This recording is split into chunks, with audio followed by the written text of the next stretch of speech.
Sometimes I can't remember specifics because it was a long time ago, but to answer the questions are pretty easy. So, no. No? It's not difficult for you? No.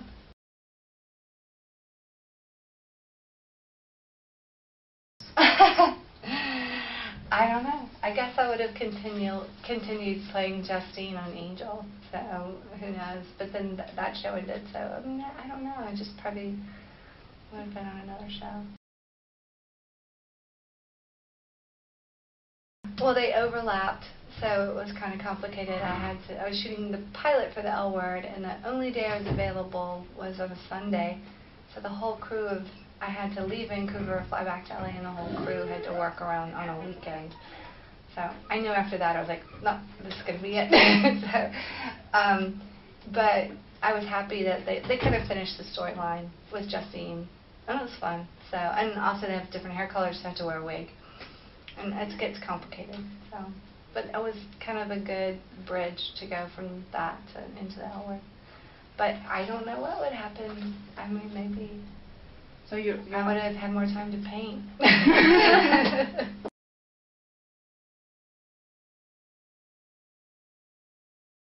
Yeah, sure. Well, I played a lesbian character in Incredible True Adventures of Two Girls in Love, and then Tina's bisexual, so technically I played a bisexual character from that word. Bisexual?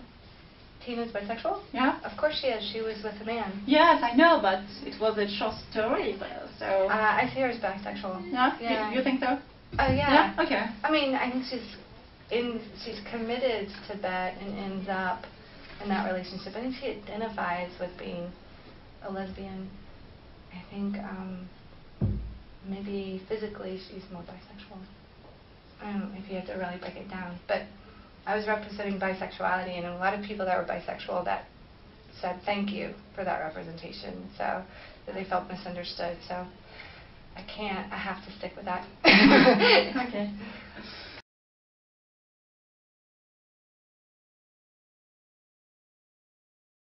Of course, yes. What? Creative control. So I like the control over starting something and finishing it on my own timeline, which is especially important when I have 2 young daughters. They're at ages where they're more aware if I'm on set, and I'm on set for 16 hours, and I'm not seeing them in the morning because I leave before they get up, and then they go to bed before I get home. And to be on a television show at that kind of level, you're going to miss a lot of your children's life. So for me, painting, like taking 3 months off and painting really was a wonderful thing, because when they were busy, I could paint, and they could go to bed, and then I could paint during the night.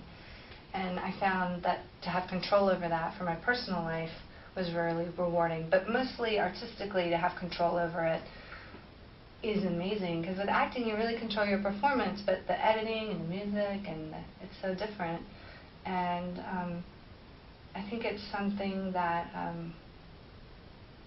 is like rush, like a feeling, like if I've got like really loud music on and I'm painting for 4 or 5 hours and I'm lost in the painting, is unlike anything with acting. I love what it feels like when, like if Jennifer and I did a really great scene, Yeah. I love that feeling, but it's just a different feeling because it's collaborative. Painting is so private, and I'm more private. And I think, although I'm open and I'm talkative, my creative side of me is very private. Okay. I hope so, yeah. Yeah. And we're trying for different, we're hoping to exhibit either in Rome or Paris or London or all 3. I've been really fortunate enough that 5 places in LA have proposed shows. Most of them are galleries. They see that the paintings are selling, so there's like I have to make a decision whether I want to go with that gallery, because galleries take a large percentage. And I've also donated some percentage to charity too. So I don't know what I'm gonna do next. It's gotten busy for acting, so I've sort of slowed down a little bit, and then I'll probably start back up again. Okay. Yeah. And it's a balance. It's the first time I found a really good balance between the two. Yeah. But it's been amazing. The fans have helped. They encouraged me to keep going, and they helped bring some of the people from the art community in that I wouldn't know how to connect to. But now that they're sort of like, they've helped bridge it. I mean, it's like having 100 million best friends go, oh wait, I want to show you this gallery, or I have an art rep that I want you to meet, or I've never seen such loyalty with fans. It's just everybody surrounding you and saying, keep going. And that was really scary for me. I'm like really comfortable acting and never really put my art out there. But now that it's out there, I feel more confident to just keep going.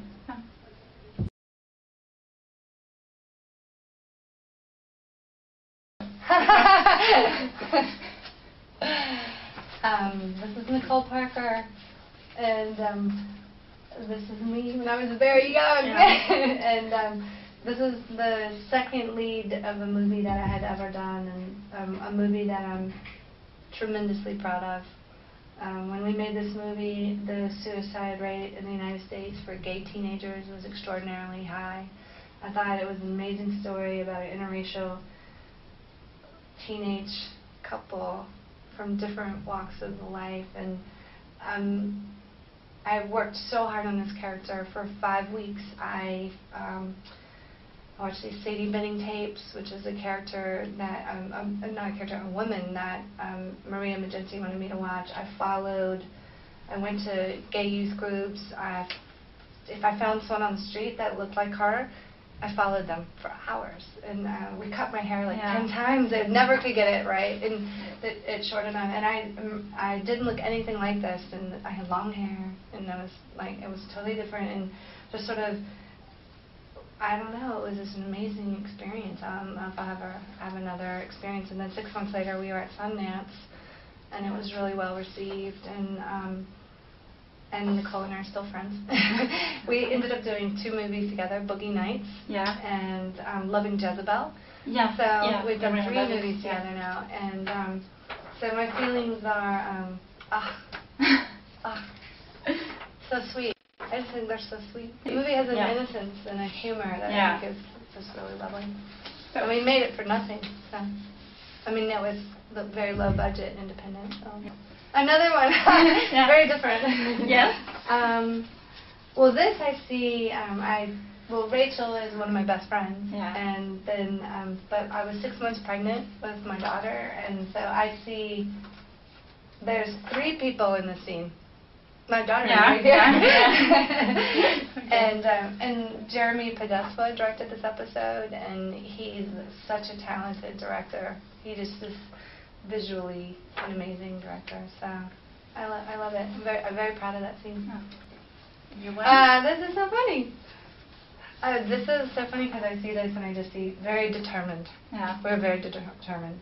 Jennifer was very determined, and she's so good. She's like, and I love that we're so connected, but the energy's spacing out, and we had so much fun working on the dance, and it was my favorite episode of the whole season, the best episode. And Rose Trichet directed it, and was the last L-word she would direct, and when it was over, crying, and I never was paying attention that it was ending until Rose cried, and then I started crying, everybody started crying, and I realized that this like really special time in my life was ending. It's very sad. This is complicated. It's just embarrassing that. You don't want to no, I don't. Okay. No, I very strongly believe that it's everyone's right to be able to marry whoever they want, and I think I've been pretty open about that. So, this is the cover of Adoption Today, and this was the first time that I did an article about my daughter, who's adopted, and this is her. And the photo is beautiful, really. Yeah, it was in Malibu on the beach, and my friend Mickey shot it, and she's a journalist, and she's doing a book on women coming into their own, and there's amazing people in the book. Penelope Cruz, Halle Berry, some famous writers, screenwriters, Felicity Huffman. I just felt privileged to be part of that book. So we shot the book, and then she shot me on the beach. This is for the book, but then we ended up using it for the magazine. And I just decided to be really open because I think people have a lot of myths about adoption. They're very afraid, and you have to get over those fears to find your child. So, and I feel very lucky. To someone in Italy, and she's very happy because she took a picture of it when she bought it and sent it back. Not the painting, but sent.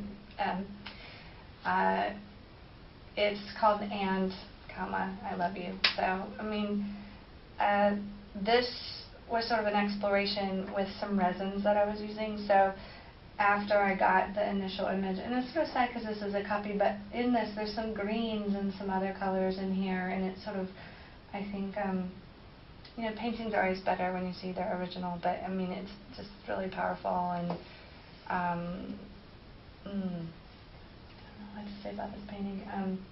It just felt like hot and passionate when I saw it, so that's why I called it "And I Love You." But there's also some like